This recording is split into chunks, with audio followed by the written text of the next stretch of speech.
Ujumbe wetu wa leo unasema tusome kurasa chanya za wenzetu kwa faida.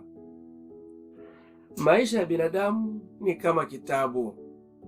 Kitabu kina kurasa pande mbili, yaani upande wa chanya na upande wa hasi.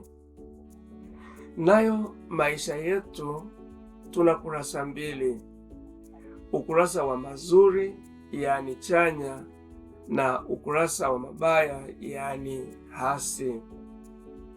Sasa tujiulize, tunapozungumza hata kuanzia juu ya wengine, tunawasoma katika ukurasa upi? Mara nyingi utaona tunawasoma wenzetu katika kurasa ule wa hasi na kutoa makosa na mapungufu yao kwa urahisi mno. Tena tunakuwa na uzito sana wa kusoma kurasa zao za chanya, yaani yale mazuri yao, hata kama ni machache, na kuyakubali. Umbea unakuwa na ladha pale kurasa za hasi zinapopekuliwa, lakini ukijaribu kuingiza hata dogo la mtu kutoka kwenye ukurasa wa chanya, utajikuta ukiondoa ladha ya umbea, na ni dhahiri unaharibu kabisa umbea ule.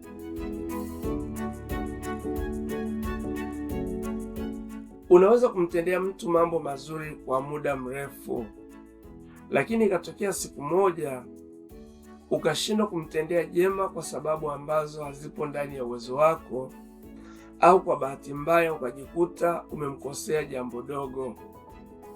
Utaona mtu yule anafuta yote katika ukurasa wa chanya na kuweka bango zito katika ukurasa wako wa hasi. Utakachosikia ni hivi: fulani ni mbaya sana, au ni ovyo sana. Wakati mwingine yale yaliyoandikwa katika ukurasa wa chanya yanaweza kubadilishwa na kusomeka kinyume katika ukurasa wa hasi. Hivi ulishagundua ni kwa nini inakuwa rahisi kusoma mabaya ya mtu kuliko mema yake? Tunapokuwa katika ulimwengu wa giza, tunayaona zaidi mambo ya giza ndiyo mabaya juu ya mtu. Umbea ni mojawapo ya sifa ya maisha ya giza, kwani katika umbea utamu unakolea kwa kusoma mabaya ya watu. Nuru inapoangaza gizani, giza linafifia. Yohana sura ya 1 mstari wa 5. Pale mazuri ya mtu yanaposomwa katikati ya umbea, mfano mafanikio yake, furaha yake, msaada kutoka kwake, juhudi yake, utanashati wake, urembo wake au maendeleo yake, na hata afya yake, utaona umbea ukikosa ladha na wambea wakiaga.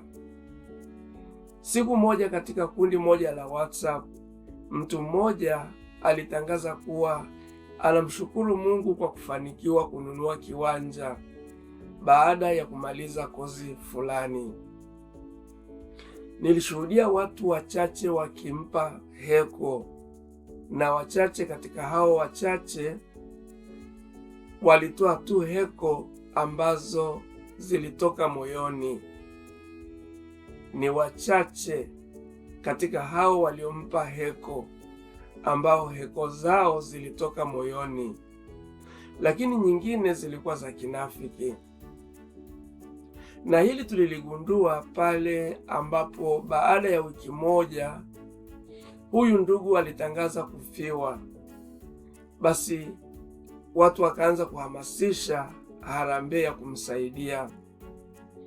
Watu kadhaa walitufuata inbox wakidai, huyu mnayempigia kampeni ya harambee si ni yule aliyetangaza kununua kiwanja na kufaulu kozi?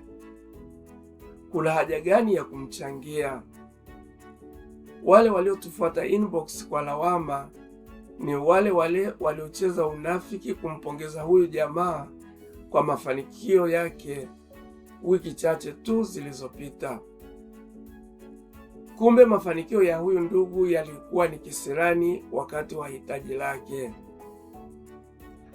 Alafu ulishawahi kuona jinsi tunavyoimba kwa hisia kali ile Zaburi ya 130 isemayo, Bwana, kama wewe ungehesabu maovu yetu, nani angesimama? Utaona hapo tunakuwa wabinafsi tukimwomba Mungu asisome kurasa zetu za hasi, lakini sisi tunakuwa wepesi kusoma za wenzetu wakati wa umbea au wakati tukiwafitini wenzetu.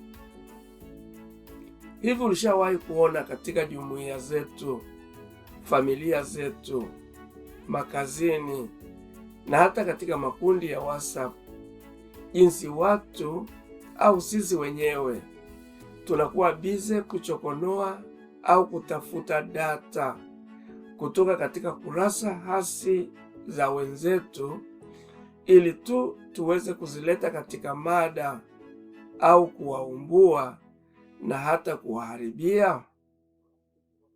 Tutafakari.